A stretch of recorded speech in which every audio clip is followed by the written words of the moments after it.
जगत जननी माँ सीता की धरती जो सीतामढ़ी जिला के नाम से जाना जाता है और सीतामढ़ी जिले के नरगा उत्तरी पंचायत का ये श्रीरामपुर गांव है।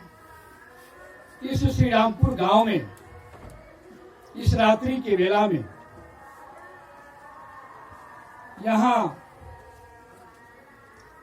आयोजन के नेतृत्व में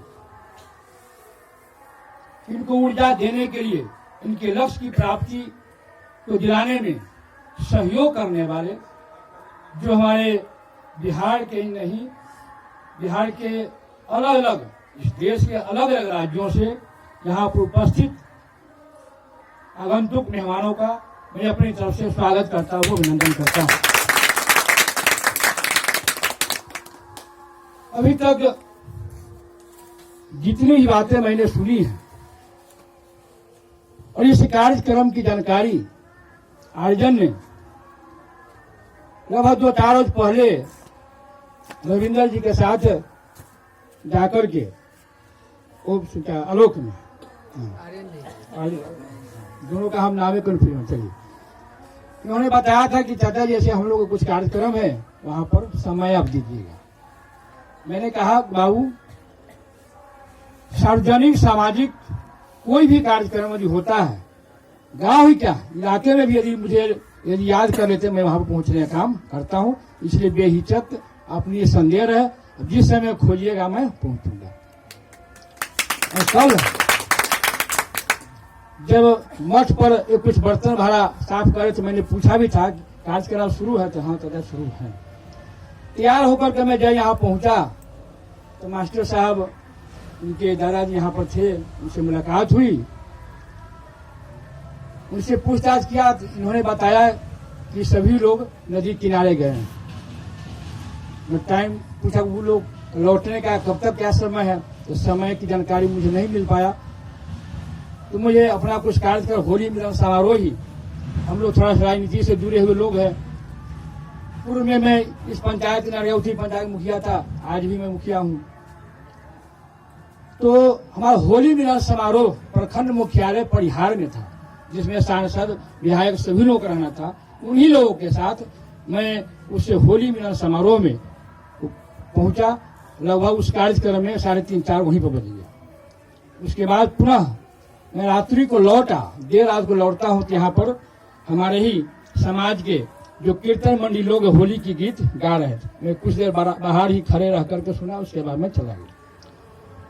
और आज सुबह में मैं गुजर रहा था, यहाँ पर आप लोगों के द्वारा वहां पर कुछ गाने के साथ साथ नृत्य कार्यक्रम भी चल रहा था। तो मैंने फिर वहां पर बाहर से ही थोड़ा सा समय देकर सुना। उसी समय मास्टर साहब पहुंचे भी, और आपके का क्या नाम बोलते थे, सैलून यहाँ पर ऐसे बैठे थे, वो पहुंचे मुझ पर नजर, इससे पहले भी आए थे, शायद चेहरा याद रहा हो। मुझे देख कर वहां पर पहुंचे, बोला कि मैं आज होली जरूर खेलिए। उन्होंने मुझे अबीर भी लगाया, हाँ बड़ी खुशी हुई। तो मैं इस सारे कार्यक्रमों के लिए, सभी कार्यक्रमों के लिए मैं आर्जन के दोनों भाइयों को, विशेष आर्जन है उनके दोनों भाइयों को जितनी बार भी मैं बधाई दूं वो कम है, जितनी बार भी मैं बधाई दूं बहुत कम है। इसलिए अपने जीविकोपार्जन के लिए सभी लोग, चाहे शिक्षा के क्षेत्र में हो, व्यवसाय के क्षेत्र में हो, चाहे किसी भी क्षेत्र में हो, अपने जीविकोपार्जन के लिए समय देते हैं। इस कम उम्र में इन बच्चों ने अपने शिक्षा ग्रहण करने के बाद इन्हें भी ललक थी कि हम भी कोई बड़े पदाधिकारी बने, लेकिन उसी आशा में यहाँ छोड़ बिहार छोड़ दिल्ली में पहुंचे। वहां पर पहुंचने के बाद जैसा कि इनके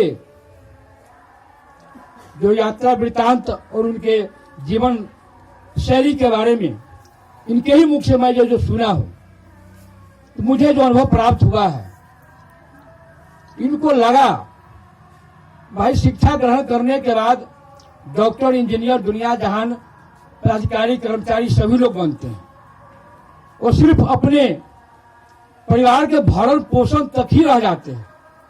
लेकिन जहां जिस मिट्टी में मैं पैदा लिया हूं, उसका नाम लेने वाला कोई नहीं रह जाता है। इनके जीवन में इस तरह की बात आई, इस तरह की उपज हुई कि मैं कुछ ऐसा करूं,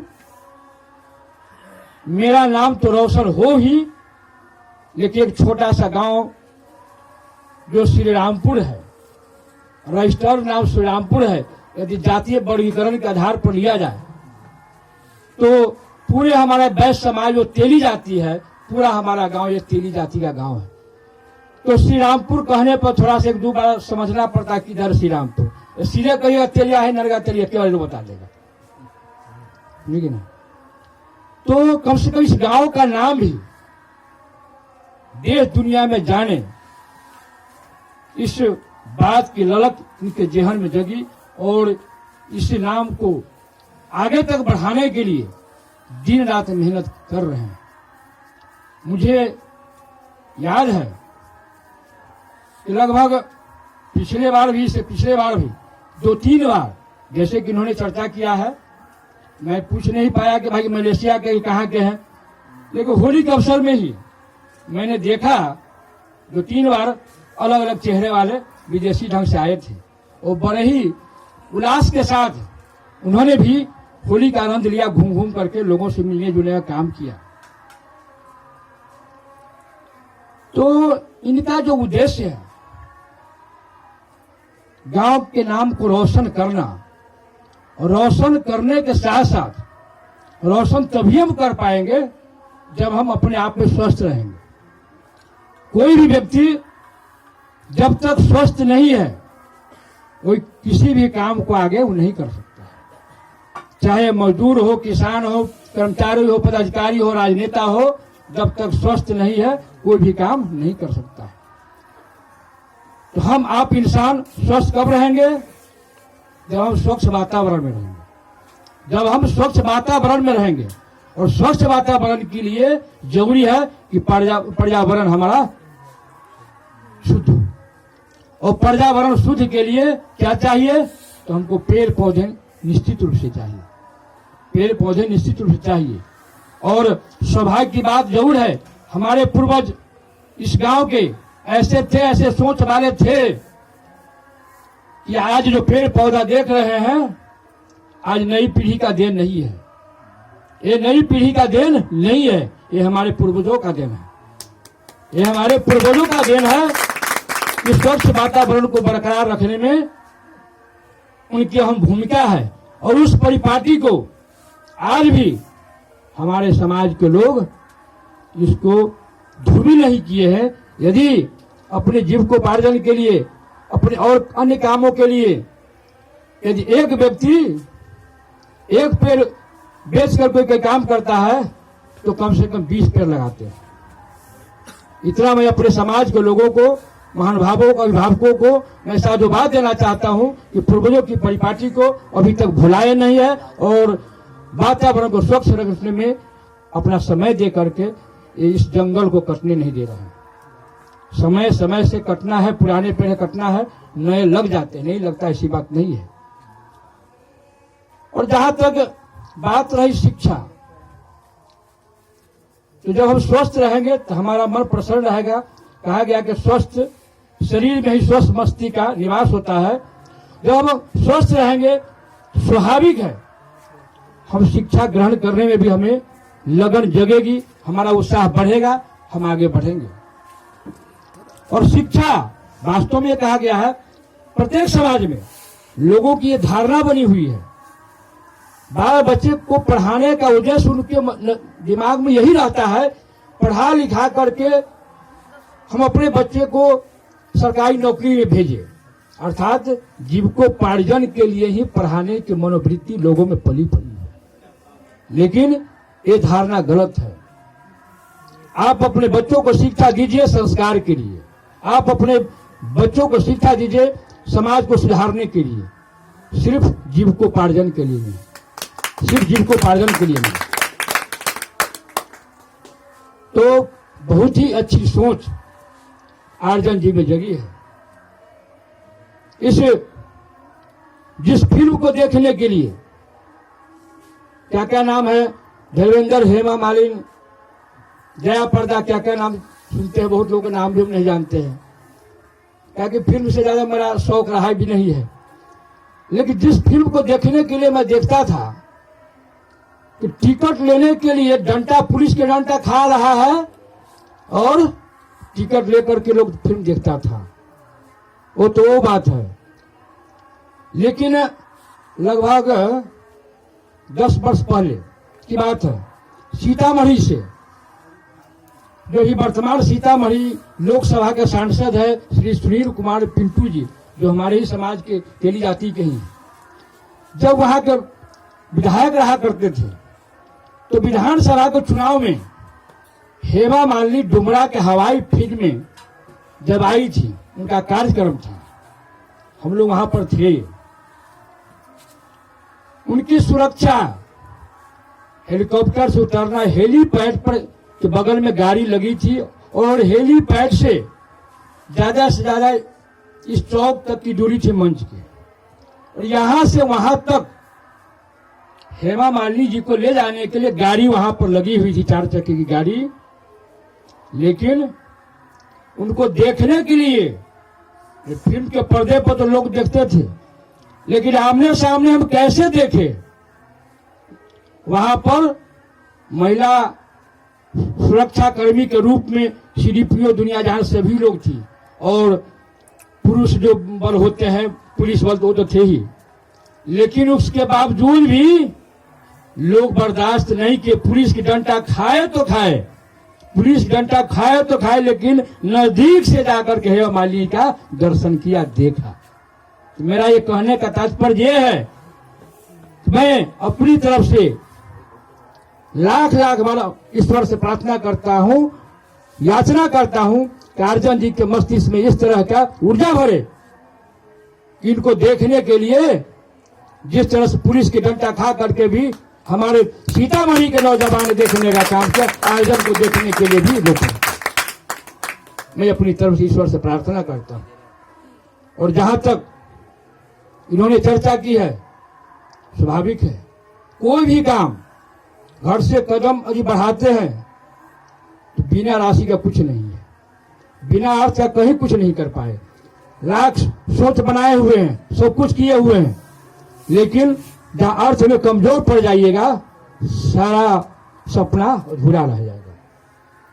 तभी तक इनके द्वारा जानकारी मिली है, इनके द्वारा जिस गांव को लेकर के जो फिल्म का निर्माण किया जा रहा है, अभी तक 80,000 रुपया शायद बाहर से चंदा लेकर के इन लोगों को सहयोग के रूप में दिया है। तो मैं इनके सहयोग के लिए मैं वर्तमान में भी तत्काल मैं ईश्वर से प्रार्थना कर ही दिया हूं, आप इस फिल्म के बनाने में जितना भी अधिक से अधिक मेहनत करके अच्छी से अच्छी फिल्म बना ले, मेरी शुभकामना है। उसमें जो भी खर्च होगा, आपके जहां से सहयोग मिलता है, मैं भी उसमें पीछे, आपके पीछे कदम नहीं हटाऊंगा। जो भी सहयोग होगा, सहयोग करने के लिए तैयार है। तत्काल प्रथम राशि के रूप में यदि अभी आवश्यकता है तो कल सुबह में 11,000 रुपया तत्काल सुबह में कर दूंगा, आगे के लिए भी फिर तैयार। मैं इनके स्वभाव से पूर्व से ही, हमारे यहाँ विवेक साहब जो आते थे, बाबा रामदेव दास तो योग गुरु माने जाते हैं, उनकी चर्चा हो गई विश्व में। लेकिन हमारे विवेक साहब गांव घर में मिला करके जितने योगासन और प्रवचन, गीता, रामायण, वेद, पुराण सभी अन्य ग्रंथों में से प्रवचन दे लेते हैं।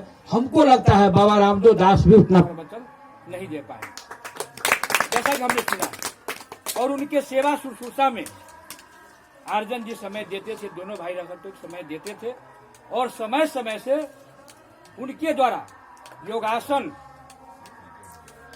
जो कराया जाता था तो सार्वजनिक रूप से जो हमारा कबीर मठ है उस पर भी वहाँ उन जगहों पर लोगों को प्रेरित कर करके वहाँ पर ले जाने का काम किया। और हमको लगता है जब शुरुआत से मैं भी उस व्यायाम में भाग लिया है, योगासन में भाग लिया है। तो समय ज्यादा हो, जो समय होगा तो फिर मैं कहूँगा। सभी लोग देख रहे हैं कि अंदर से चुपगुहाट है जाने की, लेकिन सारे बातों के बाद मैं एक चीज कहना चाहूंगा कि बिहारी पर अर्जुन जी के मन में हुआ कि मैं बिहारी हूँ, मैं बिहारी हूँ। और बिहारी नाम से वास्तव में देश के अलग राज्यों में बिहारी को थोड़ा हे दृष्टि से देखा जाता है, लेकिन उनको पता नहीं है इस बिहार की मिट्टी में ही एक से एक ऋषि महात्मा पैदा लिए हुए हैं। और गुलाम देश को आजाद करने के लिए महात्मा गांधी ने सत्याग्रह आंदोलन ये शुरू किया तो बिहार के ही चंपारण जिला से शुरू किया।